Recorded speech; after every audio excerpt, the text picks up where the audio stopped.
Application of accounting standards. It is third chapter of ICI module, and it is very confusing because a lot of students find difficult to understand it. So today we are going to see a simplified version of it. Now,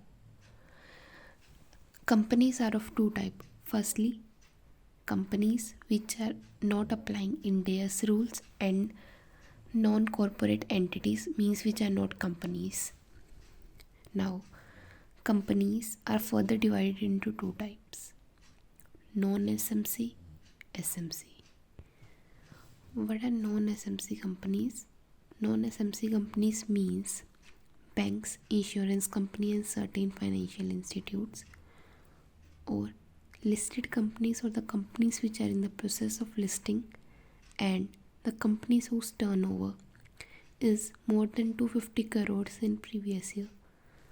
Fourth point is companies whose borrowings is more than 50 crore at any time in previous year. And fifth is holding and subsidiary of non SMC.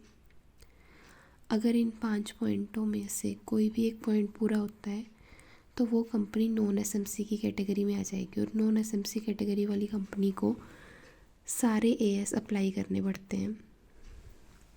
Now second one is small and medium size company. जो company non SMC है, मतलब कि जो non SMC का criteria fill करती है, वो SMC आ जाएगी।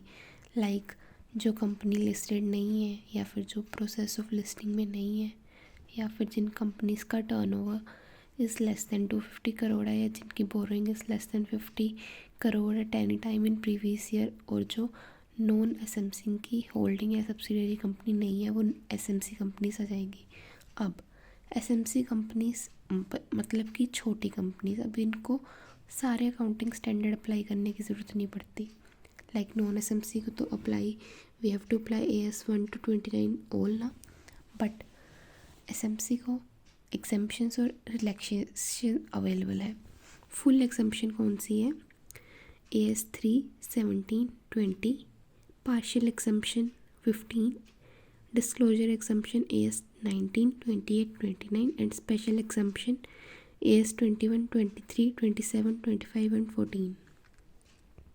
It means कि जो SMC कंपनीज हैं उनको AS 3, 17 और 20 बिल्कुल भी अप्लाई नहीं करना। AS 15 subject to some conditions and other are as follows. अब इसमें क्वेश्चन कैसे आएगा? वो आपको एक इवेंट बना के दे देंगे और वो पूछेंगे कि लाइक इस कंपनी की टर्नओवर इतनी है।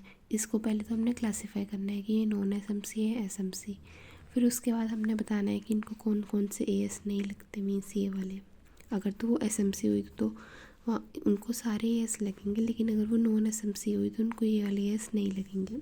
Now second is non corporate entities.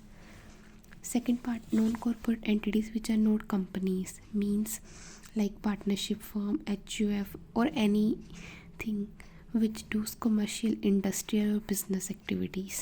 Now, non-corporate entities are further divided into 4 parts: level 1, level 2, level 3 and level 4. Level 1. Level 1 means banks like cooperative banks. Not that banks which are covered under non-SMC, they are other like Grameen Cooperative. और level 1 में जो things listed है in the process of listing है, और entities whose turnover is more than 250 crores, और entities whose borrowings are more than 250 crores at any time in previous year. अब देखो इसकी कंडीशंस SMC की कंडीशंस से सेम है, लेकिन फ़र्क क्या है कि इसमें कंपनीज आएंगी और इसमें अदर देन कंपनीज आएगी। अब लेवल 1 वाले में जो क्लासीफाई होंगे उनको भी कोई एग्जम्पशन नहीं है, मतलब उनको सारे एएस अप्लाई करने पड़ेंगे। अब लेवल 2 में है entities whose turnover is more than 50 crore but up to 250 crore, और whose borrowings at any time are more than 10 crore और अप टू 50 करोड़। अब इनको एग्जम्पशंस कौन सी आ जाएगी? Full exemption AS 3, 17, 20, partial 15, disclosure based 19, 28, 29, special 21, 23, 27, 25.